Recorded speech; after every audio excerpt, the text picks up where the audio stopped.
जय महाराष्ट्र मित्रांनो, आज आपण या व्हिडिओमध्ये SBI बँकेच्या खातेदारांसाठी एक महत्त्वाची आणि दिलासादायक बातमी देणार आहोत. याबद्दलची आपण संपूर्ण सविस्तरपणे माहिती जाणून घेऊया. तर चला व्हिडिओ सुरू करू. मित्रांनो, कोणत्याही बँकेत खाते उघडल्यानंतर बँकेच्या वतीने खातेदारांना अनेक सुविधा दिल्या जातात. त्या सुविधांचा लाभ घेण्याकरिता त्या खातेदारांना काही नियम व अटींचे पालन देखील करावे लागते. कोणत्याही बँकेत खाते उघडल्यानंतर तुम्हाला त्या बँकेत AMB अर्थात ॲव्हरेज मंथली बॅलन्स ठेवणे अत्यंत आवश्यक असते. तुम्हाला बँकेने ठरवून दिलेल्या AMB अर्थात ॲव्हरेज मंथली बॅलन्स खात्यात ठेवावा लागतो. अन्यथा ती बँक तुमच्याकडून दंड वसूल करते, म्हणजेच तुम्हाला चार्ज द्यावा लागतो. प्रत्येक बँकेत ही AMB अर्थात ॲव्हरेज मंथली बॅलन्सची लिमिट वेगवेगळी असते, म्हणजेच मिनिमम बॅलन्स ठेवण्याची अट ही वेगवेगळी असते. काही दिवसांपूर्वी म्हणजेच 16 एप्रिल 2024 रोजी एका SBI बँकेच्या खातेदाराने सोशल मीडिया प्लॅटफॉर्म X वरून अर्थात ट्विटर हँडल वरून ट्विट करून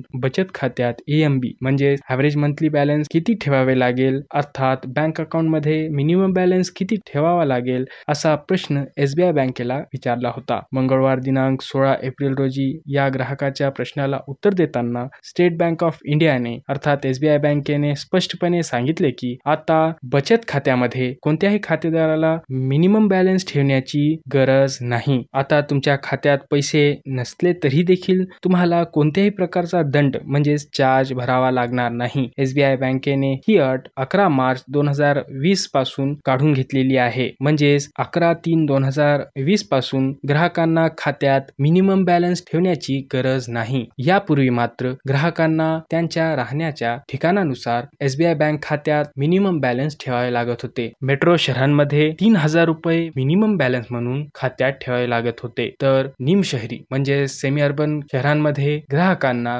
2000 रुपये मिनिमम बॅलन्स खात्यात ठेवावा लागत होता, तर ग्रामीण भागाच्या खातेदारांना खात्यात 1000 रुपये मिनिमम बॅलन्स ठेवावा लागत होता. मात्र 11/3/2020 नंतर ही अट काढून टाकण्यात आलेली आहे. आता खात्यात कोणत्याही प्रकारचे मिनिमम बॅलन्स ठेवण्याची गरज नाही. मित्रांनो, हा व्हिडिओ शेवटपर्यंत पाहिल्याबद्दल धन्यवाद.